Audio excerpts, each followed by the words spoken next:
This is Dianne Andrews in Black and White.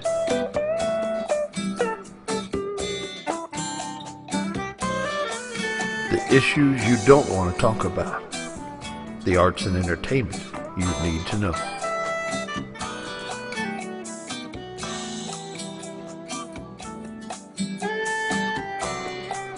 And now here's your host, Dianne Andrews.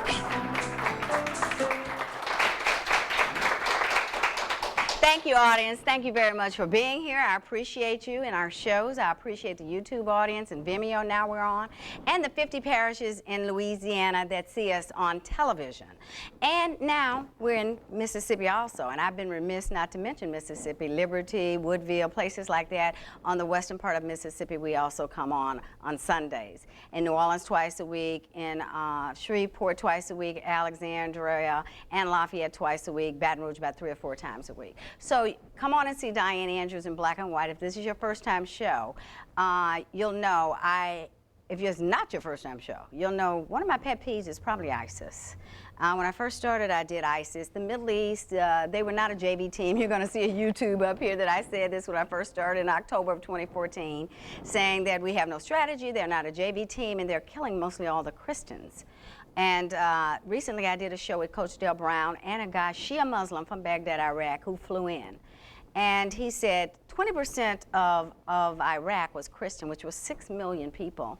And today, that is devastated with Christians. There are very few left, if any. Most have been enslaved or sex trafficked, as I did some shows on a week ago, or been killed. So come on back to Dianne Andrews in Black and White if you're interested in this very, very potent subject of ISIS and Benghazi. Let's hear the real deal. People may not know, Benghazi is in Libya, but is in Africa, and it is next to Egypt. So come on back to Dianne Andrews in Black and White.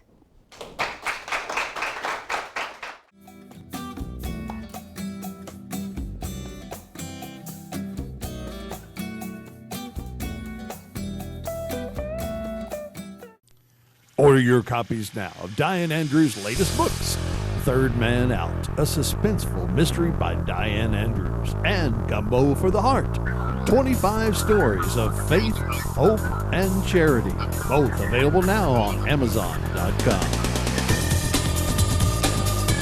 As I just said 6 weeks ago, that we probably left too soon.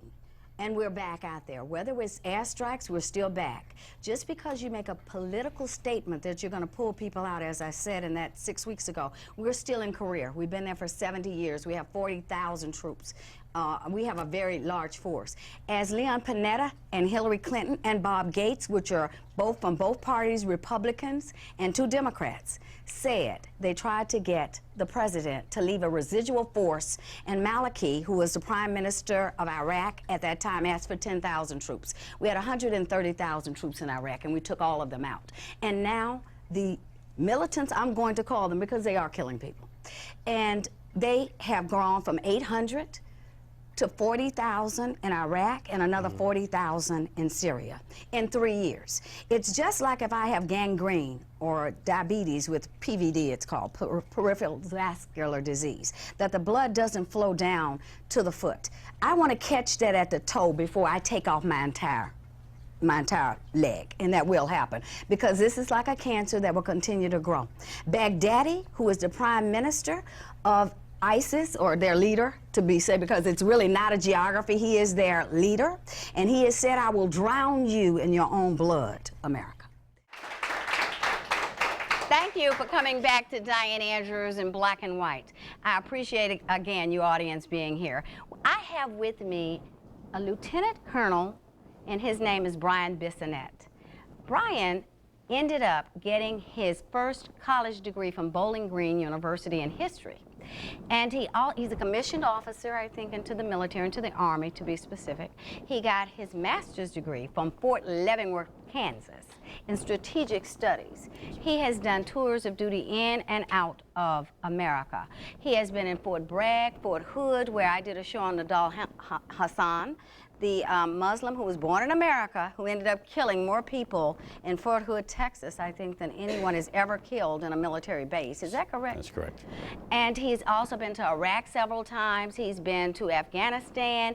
He's been to Latin America. He has been all over over the world, Africa, the Middle East, and South America. And as I said, some tours of duty inside America. But currently, he is the professor of military science at Southern University in Baton Rouge, Louisiana.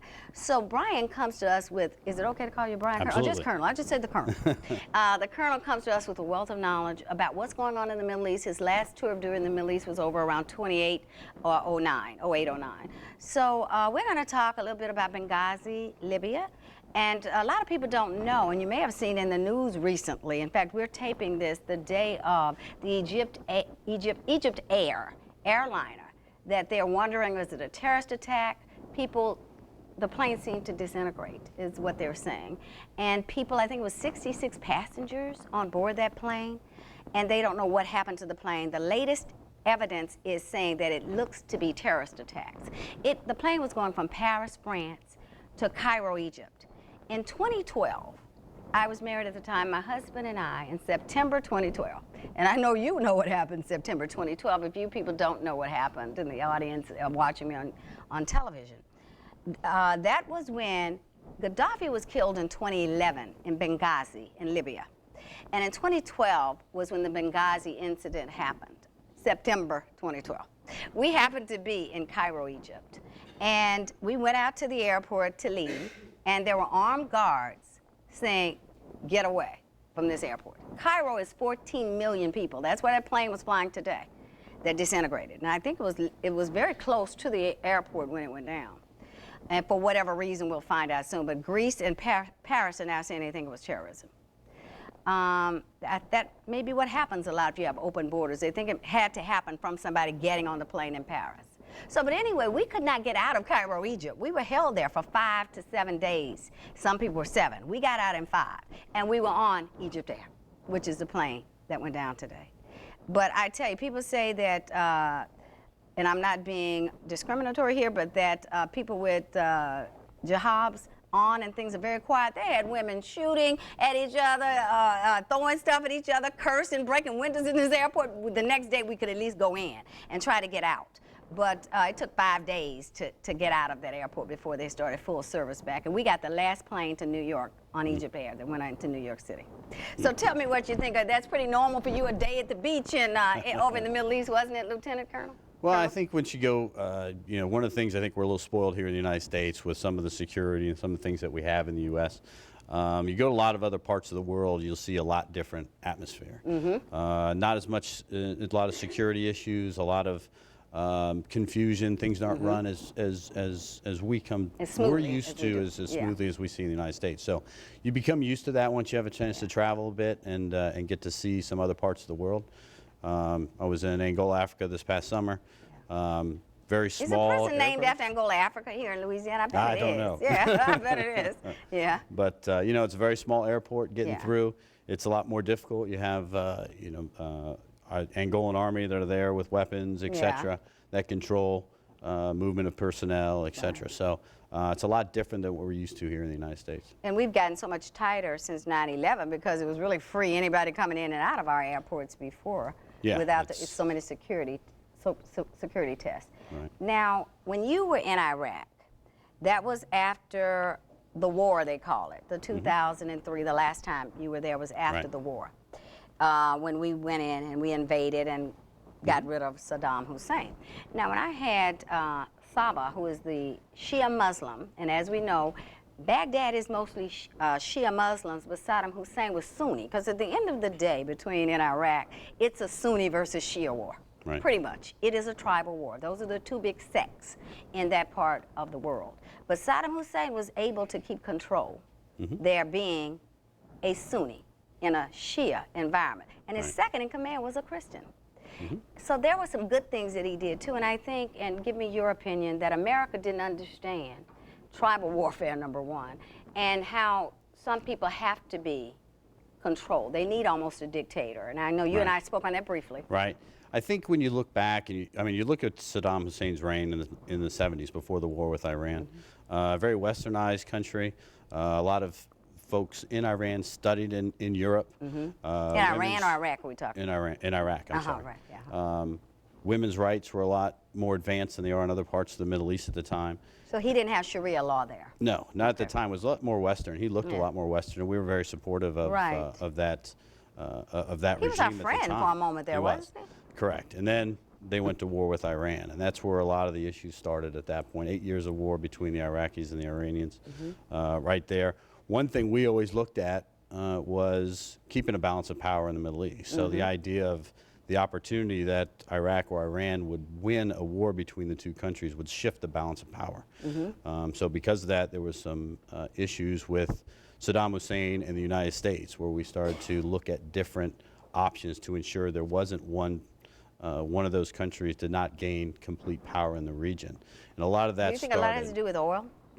well, a lot of it has to do with just control of a different sort of government, different to us, that may not be friendly. And if you have one country that dominates the entire region, they dominate economically, they dominate the political landscape of the What area about as well. Saudi Arabia, who's mostly Sunni? Correct. And you're going to see a map up here. You'll see it, the countries we're talking about are like going from New York to Connecticut to New Jersey. They're right. These countries are like states in America. Because Libya only has 6 million people in the whole country, where Right. Egypt has 82 million right next to it. Yeah. But so Saudi Arabia seems to not get as much verbally or publicly involved in this. They're behind the scenes more, I think, manipulating things somewhat. Yeah, I think they're a lot more economically driven. The Saudis are major power in OPEC when it comes to trade with the oil industry, etc. A lot of wealth in Saudi Arabia because of that. But Because they're not of oil, as, pretty much, because right? of oil, And because it's- a lot of American buying so much oil. Right, yeah. We Well, use, what, of course. 40% of the world's oil, 50? Yeah, we use quite a bit. I don't know Yeah, the exact yeah. numbers, but you know, we get oil from, you know, Angola's part of OPEC as well, so a lot of the African nations as well. I mean, you go to Houston, you have a lot of Angolans, you have a lot of people that work in the oil industry that travel from Houston to Angola for months on end to work in the oil industries out there, so, and other parts of Africa as well, and include the Middle East. So that's, of course, it's a very economically driven with the oil in those Well, parts do of the you world. think ISIS, because ISIS black markets oil, they sell to Turkey, I've read, you know, and a lot of countries over there. Russia, even I heard, was buying some oil who has oil. Right. So do you think that has caused some of the, because oil is cheap right now, oil is down. Yes. Do you think the black market that ISIS has done of oil is some of the cause that oil prices, which is good for us, Right. because our gasoline prices are down? Right. Well, I don't know if that has much to do with it from that perspective. I think what you notice in the Middle East is when I was in Iraq was you used to see oil being sold on the side of the street, black market oil all the time, gasoline, etc. So that system was already in place. A lot of the, you know, cigarettes that were moving across the border from Turkey and the U.S. illegally to be part of the black market system. The black market system in that part of the world was very established as it was. So it was very easy for those ISIS, as an example, to be able to tap into that black market facility and basically take it over as an income-driven or as a way to drive income. Because they're getting to billions of support dollars a them. year by selling oil. Right. And now they it's- collect taxes on people in Raqqa, Syria. Now, at first they didn't have a main geography, I guess, that we knew about, but now Right. they have a headquarters and a capital is in Raqqa, Syria. Right, and it goes back to the Islamic Caliphate that they believe in, Yes. which goes back Which we're to going to talk a little later yeah. with someone. We're going to talk about what happened in World War II. It may not, it wasn't a jihadist or a religious war, but it was a war where we want world domination between Hitler and Japan, forming alliances together, which Right. is the same as, I mean, al-Baghdadi Baghdadi has said, we will drown you in your own blood, America. Yeah. And he's going after it. And people don't realize, Middle East, and now they're in Africa also, Libya Right. and Africa. They own the oil now Right, in and that's Libya. part of the Caliphates, the old Right. Moorish Empire back in the 600s. Right. You know, that went into all part of North Africa and Right. the southern part of Europe into the Middle East, and that's what they are trying to regain. Is that what they call the Caliphate? Isn't that extends that much. Egypt, I think it's only 700 miles from Rome. It's not Yeah, it's far. not far. Libya is not far Yeah. from Rome, and Right. people don't realize how close now ISIS is in territory to Europe. Right. Very close, and we know what they're doing in Paris. And now they're bombing more in Baghdad. 100 people just died. A couple of Yeah, I read in the that last month. yesterday. 100 people. Correct. So they're bombing. They don't want to let Baghdad go, even though we've got 45,000 special operations in there helping now the Iraqi army to go forth and perform a Right. mission to try to take these cities back. Right. But they want Baghdad back. Yeah, they do, and it's part of their process to regain what they would consider the caliphate, Right. and that's part of it Right. there. So it's kind of expanding as much as they can is what their end state is and their goal. Do you is. think when we first left, and we left 12 billion or so many $billion of our hardware, which ISIS ended up killing some of the Iraqis with American hardware. We left it there because our administration said it was too expensive to bring it back. We flew it over there, but we couldn't bring it back. And so ISIS ends up taking it. And for people who haven't watched Dianne, this is probably my 7th show on ISIS. Islamic State is what IS stands for. And then you have ICE, that's Islamic State. And then you have ISIL, Islamic State of the Levant, which is a Right. territory. And some people call it Daesh also, which is, I guess, the same in Arabic. It means Islamic State. Right. Which is what the Shia Muslim Saba told me when he was on the show. So they seem to be forging ahead with their mission. I think they're in 37, 38 countries now, 36 to 40 countries. That's a lot of countries. Right. And they've only been around less than 10 years. Yeah, and it's tapping into a lot. I mean, things go through a process. Names change. You know, you had in Algeria, you had the Armed Islamic Group back in the 80s. Now a lot of those are part of the Al-Qaeda in the Maghreb, the Right. AQIM piece, right there, where they trained a lot of foreign fighters in the Atlas Mountains between Algeria and Morocco. So, and a lot of fighters that went to Iraq were trained in northern Mali, the area controlled by what was called AQIM back then. So you It didn't have, seem they were so virulent. These people just, with social media, Right. has made them bigger and seem bigger to people. yeah, well, I think it has a lot to do with what you've seen throughout history, and I think you go back to the Second World War, and you talk about how could the Germans do what they did to the Rest of Europe. well, not the rest of to- Europe, just within their own country with the Jewish population, the Slavics, Yes, the Holocaust. the Holocaust, etc. And you look at that from they're able to create a dehumanization of another group of people. Right. So what he was able to do when he wrote this book, Mein Kampf, when Adolf Hitler did that, he was really telling people that we, as the Aryan race in that particular case, are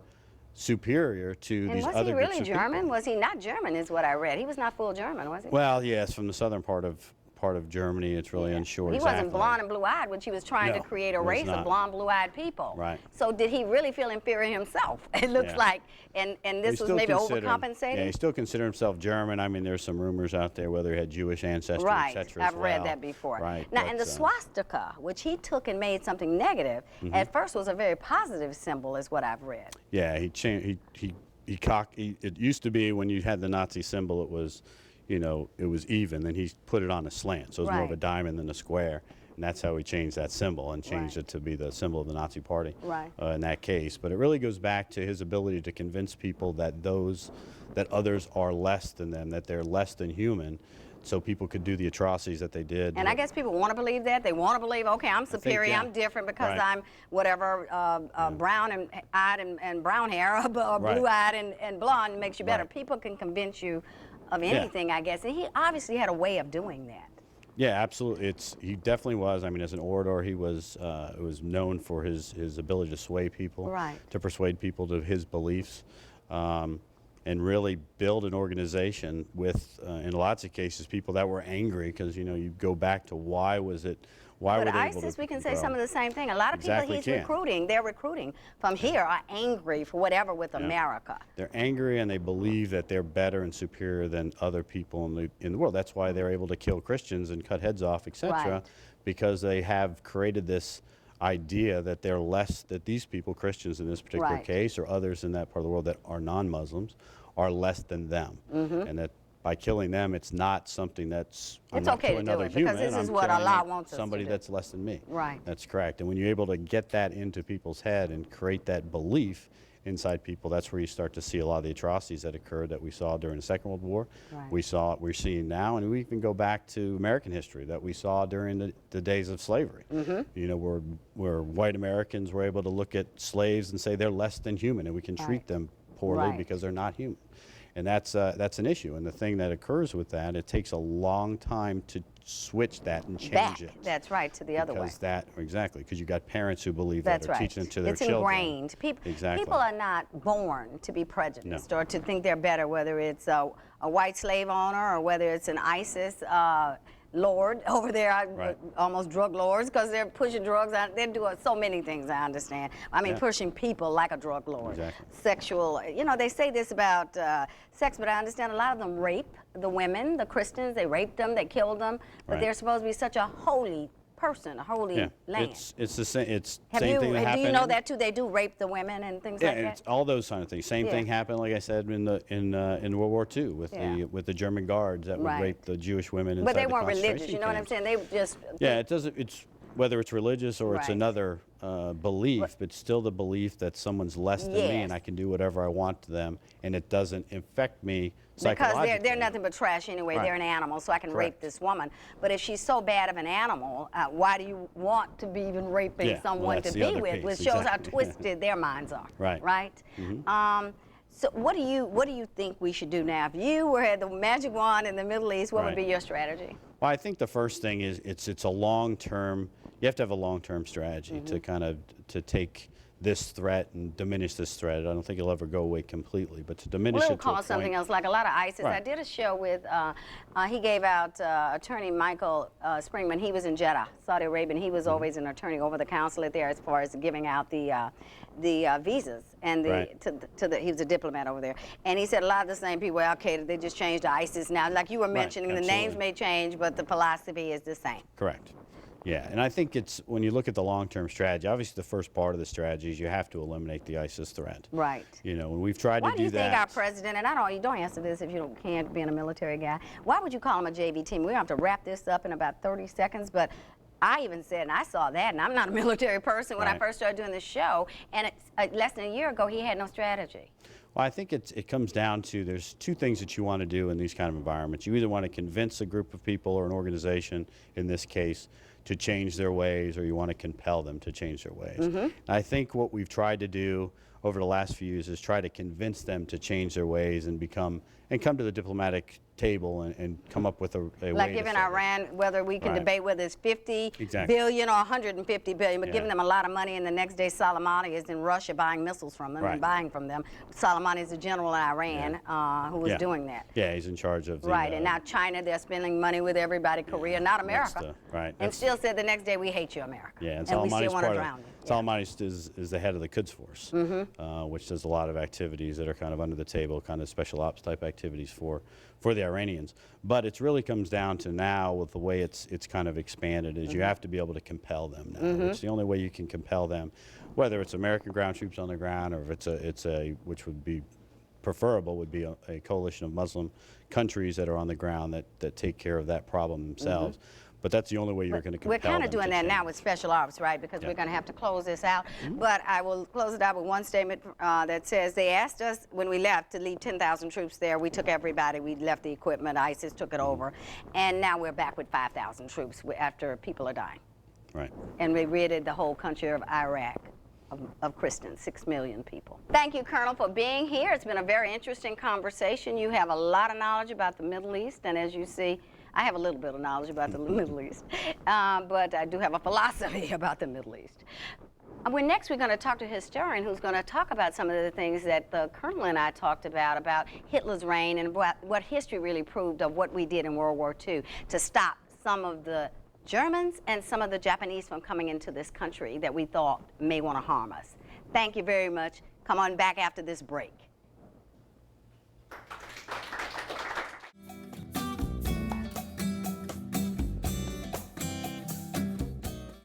Hello, my name is Debbie. Welcome to Debbie's Bridal, a Formal Affair.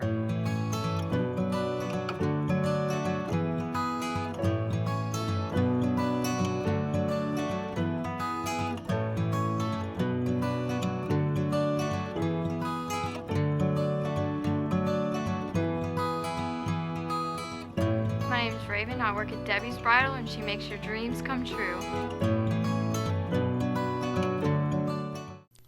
Order your copies now of Dianne Andrews' latest books, Third Man Out, a suspenseful mystery by Dianne Andrews, and Gumbo for the Heart, 25 stories of faith, hope, and charity, both available now on Amazon.com.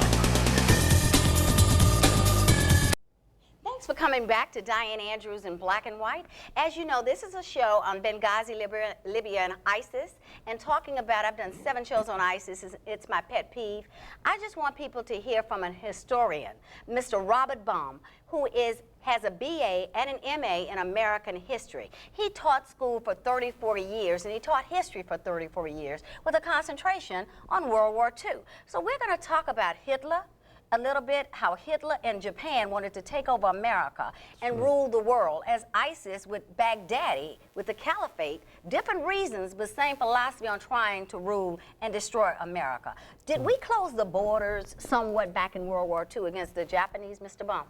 Well, the Japanese needed the raw materials, and we were stopping them from getting it. And they wanted to dominate the world, and Hitler was trying to dominate the world from the west, and they were from the east. And so they joined together, and then they attacked us, and that was a big mistake. Which one started first? Everyone knows Pearl Harbor. Germany started first, and we got in with them. And then a couple We were years, allies to Germany. Yeah, well, we were friends. I mean, Hitler was first. Germany, so we were friends at first and then became enemies. Right. Yeah. And then they attacked first, and then we got involved because we were helping Britain. And then the Japanese needed raw materials, and we were the major power in the Pacific, and so they attacked us to try to wipe us out. Which was Pearl Harbor. Yeah, yes, that's Pearl Harbor. And so what happened, they joined forces, and we went on with this war for several years with both of them. But we fought Did Germany. we put Japanese on detention camps and kind of close the borders on immigration by maybe some Germans and maybe some Japanese, as Donald Trump is suggesting some of that be done today? Well, some of it. In fact, we had some German prisoners in Louisiana. Really? And then we had big prisoner camps for the Japanese in California. And they were really treated very badly. Now, the Germans weren't treated too badly, but the Japanese, we feared them more because we just didn't understand them as a race. Well, they had the kamikaze pilots, right, that would kill themselves. Oh, like yeah. ISIS has the terrorists, the You're bombers right. that will kill themselves to blow about up the other same people. thing. Same Yeah. philosophy. In fact, is that ship we have down in the Mississippi was hit by one of the Japanese, and a bunch of guys were killed on it. But yeah, it's about the same thing. They were trying. They were willing But to. don't you think we're doing a little differently, this administration, Yeah. doing differently than what we did back in World War II? Who was president? a Roosevelt, little Truman? bit. Well, back then, it was kind of like big armies. Now then, it's more smaller special forces groups fighting. Yeah, but it's real sad. I was looking at a show on our Air Force people documentary the other day that said some of our, I think it's F1, I may have the name wrong, F1 bomber has to go and scram around to get equipment from museums because our Air Force is so depleted of money and flying jets. Well, Bomber jets. they have money. I know some guys. Maybe that not. I think the budget's been cut quite a bit. Oh, it has, yes, it has. And there's a lot of disagreement with the Air Force and the president. And they just have a different philosophy of how to fight it. Yeah. And but anyway, I think we're going to do okay. But I'm not sure you can really defeat these people. It's a religion. We've got to, though. It's a religion thing, too. Yeah? Religion. Whether it's with religion or whether it's with Hitler, who's trying to create a race of blonde, blue-eyed people, or Japan just wants to rule the world, we still have to defeat them or we won't be around. That's correct. Yeah. We're going to have to close this out, but I sure thank you for coming in, Mr. Baum. Thank you for your expertise. I appreciate it. Thank you. Thank you. Okay.